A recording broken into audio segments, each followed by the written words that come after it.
I did a deep dive on the whole King Von and FBG Duck rivalry. I watched a whole documentary on the internet about that, and that was some wild stuff watching and learning about. Yeah, the whole Chicago scene. Yeah, I fell down that hole, the wormhole too as well. The FBG Duck at King Von, Little Dirk, how they was beefing. Shit, I even started finding some of the jail footage from when King Von was arrested. And he was like beating people up and shit. But then they was all afraid of this one guy named Little J or something. Yeah. That shit was wild. Shit was wild. And King Von is a serial killer. I don't care what nobody say. Bad nigga. Well, just the fact that, that song that FBG Duck dropped, the Dead Bitches, that's what wound up getting them killed, because he insulted all those, what he called his ops. When you talk about your ops like that on a song, especially dead ops, man, you just put yourself in a line of danger, because they will fucking ace you. They don't even care about it, and they'll do it while they're on live. It's in the middle of a war. Like, it's the way that they describe it, or from what I've seen from the research I've done. If these two neighborhoods are beefing and they're trying to kill each other, then one neighborhood has multiple rappers that get famous and rich, and what they do with their millions is bring it back to the neighborhood and buy more drugs and weapons.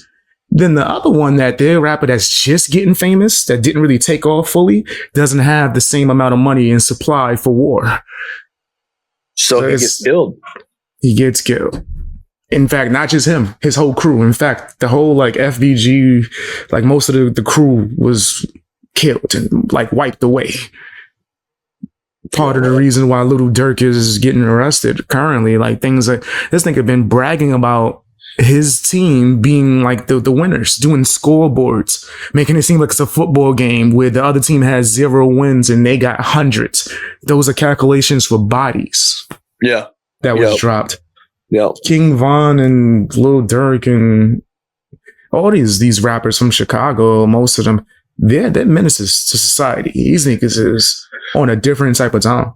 That's and when what we just talked about there, that is prime example of why I don't think Adam Calhoun is who he says he is, because he wouldn't last a fucking day on O Block.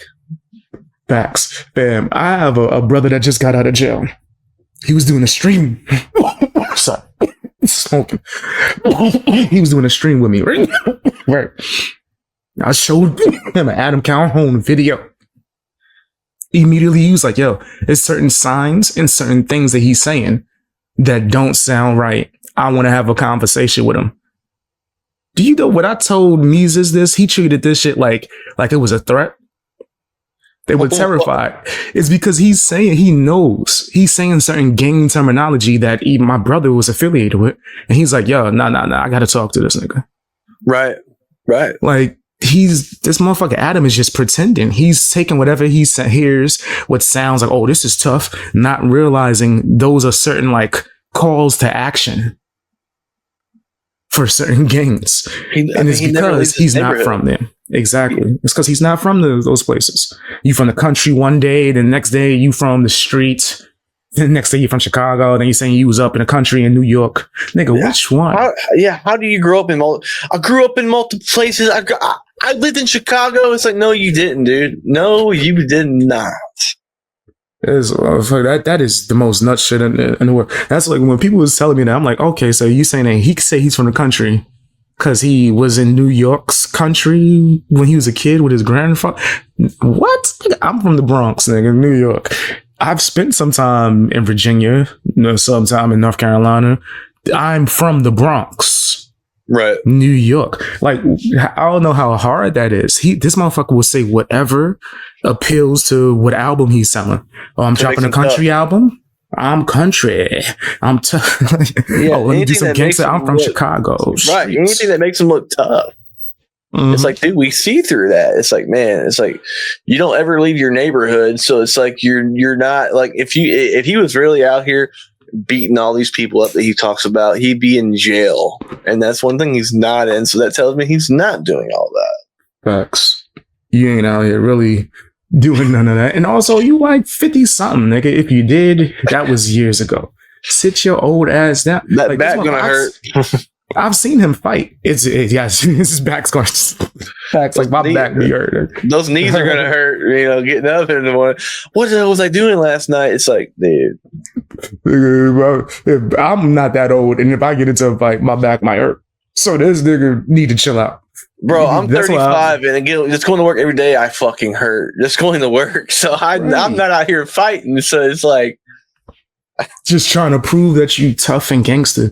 If you really want to do that, and I've said this multiple times, but pay me. Like, put a check on the line, and I'll definitely give Adam Calhoun the metaphorical, because we on YouTube in a video game. Hands. I did whatever type of fight he's looking for. I'll do it for payment. Well, he allegedly paid this rapper named Uncle Dub to come out and fight him for $5,000, and Uncle Dub said he got his ass beat. But here's the weird thing. He said he stayed there for 2 weeks. What the fuck were you doing? Was it a meth head fucking triathlon?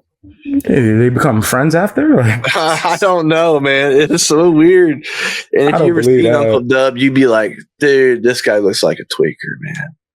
So he paid a tweaker to come out there and yeah, hang out with him. He came on Hickerbillies and said, Adam paid me $5,000. I went to his house and stayed for 2 weeks and I fought him and he kicked my ass, but I got $5,000. It's like, why would you fucking brag about that? That's crazy. And Adam off me the deal. He might have to double that, but please, let's do it. Yeah, I'm not going to stay for 2 weeks though. In fact, let's do it on neutral territory. Nigga, that would be even better. Right, dude. Like, why would you stay for 2 weeks feeding and eating? Did you eat your dinner yet? You fucking eat your fucking dinner yet? I won't beat your ass. Eat your fucking dinner. It's like, dude, what is going on? Is he saying it's Evo's chicken coop? Like, what the fuck? Right. You getting paid to get bitched by Adam like you in jail with him. Clean my dishes. Uncle Dub, do dishes now. It's like, yo, if he made him wash his drawers, bro, oh my gosh. Start your press. Oh no. To do it right now. Did you eat your dinner? You eat your fucking dinner? Did you do those fucking dishes? Did you put the kids to bed? Yo, your Adam impersonation is so spot on. That shit is perfect. That's probably the best Adam Calhoun impersonation I've heard. Damn, that shit is great. I wish I could do that. You know how many videos I would do? I also do Colt Montgomery too. Oh shit, let me hear that. So I'm trying to figure out exactly where this etiquette comes from and looking at everything. And you have to have internet etiquette. And that's the number one thing you have to do is internet etiquette. That's good. That's hilarious. Holy shit. I also do my Dr. Phil sometimes too. Every now and then I get on there. I just did a video yesterday where I was analyzing the 12. I see the title. I didn't know that's what that was. I gotta watch that now. Yeah, dude. I also reacted to Katie Knowles' Dog Bears. I'm still fucking confused by that. That shit was garbage. Katie, how you feel about her? How you feel about Katie Noel popping back up out the blue with her garbage ass music? See, and that's the thing that I know it was talked about on Chop Easy's channel. Because I did tune in and watch what Adam had to say because I was curious. And he mentioned something saying, a lot of people think that just because we're in fucking Nashville shooting the biggest country rap album in history, that it was all a fuck Upchurch convention. You guys are fucking wrong. Hearing him say that shit. And but then then I see the pictures and Katie Knowles shows up. And it's like, okay. So if this wasn't a fuck you, Ryan Upchurch convention, why is she here? Because that's the ultimate slap to Ryan's face because of what she did to him. Mm-hmm. That's exactly what that was, bro. You gotta be able to call a spade a spade. It was a fuck Upchurch convention. Like, where's the music? It's the greatest, biggest country. We don't have a single song from that shit.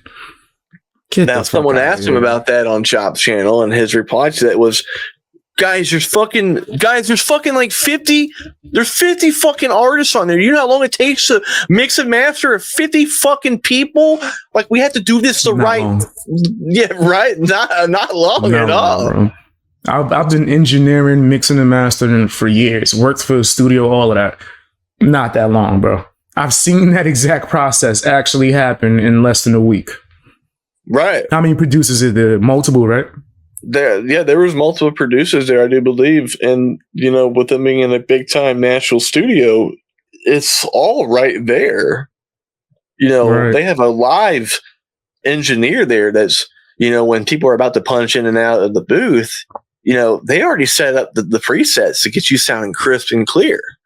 So really the mixing and mastering on those songs wouldn't take long, because if they're already dialed in, you just throw on an EQ, you throw on some compression, you check the dynamics of the song, you bounce it, you mix it. It's fucking easy. To get a full mix for a song, like for me, if I was to just get some clean vocals for myself, because I already know how my vocals sound and have my presets, it would take no more than 2 hours to fully mix and master a song for me.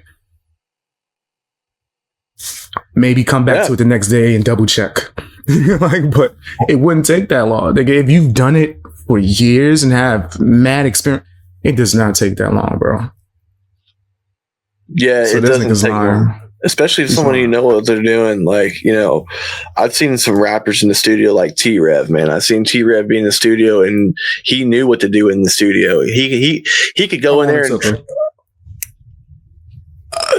dude, I literally seen T-Rev go on there and he'd be in the studio and I'd be there and I'd watch him do a verse real quick.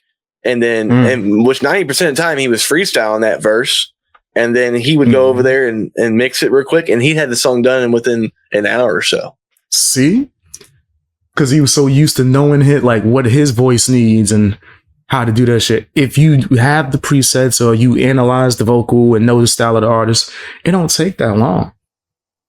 And most of those artists that's doing the songs, they not even going to be on the fucking album, apparently. They just going to pick whatever was the best, which is dumb as hell. I don't even know who was really helping with the structure, but it don't sound like there was any structure to this damn album. Right. I mean, and honestly, if you look at it too this way, there's a lot of people there that are now coming out and dissing Church. So let me do the Jesse Ventura. Why don't you tell me who recorded a diss track in Nashville? Hilarious. So it's like, hey Adam, why don't you tell me who recorded a diss track in the studio in Nashville? How Tower 7 fell on its own, I got to throw that in there too. So hilarious. Honestly, you got guys who were there, like Simple Man, Hard Target. Okay, all those guys, they wind up dropping a diss track against Ryan Upchurch. And you're gonna tell me that they didn't record all those there while they're in the studio? Facts. Bro, you got more diss songs, got more collab diss songs. I mean, you got the master manipulator, the middleman, fucking John Broadnax saying, hey, baby, can I get on stage, baby, and just hop on here, baby? Can me and Adam come on stage? Come on, baby. Let me and Adam, Papaw. I mean, I'm Papaw, but why don't you let me get on stage, baby, and do some little magic, baby, huh? Come on, baby. Come on, baby. This is me, baby. This guy here. So I remember when I seen that video with him trying to call out Upchurch for no fucking reason. I already knew what was about to happen. I was like, I seen the play. I was like, okay, y'all trying to set Upchurch up. Yeah. Trying to make it seem like he the villain. Y'all all coming together like heroes to defeat the villain, nigga.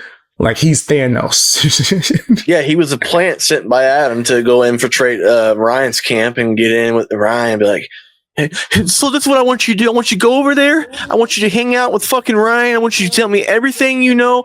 Fuck, where or why don't you fucking have to? I don't care. And, just some Fed shit, man. Send him over there. That is crazy. Try to buddy with Ryan. And then out of nowhere, he drops here, maybe a few weeks ago, he dropped that cut your Wi-Fi. I want to cut your Wi-Fi, baby. I'm going to cut your Wi-Fi, baby. You know what I mean? In the swamp. In the swamp, waiting and fighting them copperheads, baby. You know what I'm saying? I had a copperhead in my boot, baby. I got to get on out. It was cutting Wi-Fi, baby. It was cutting Wi-Fi, baby. But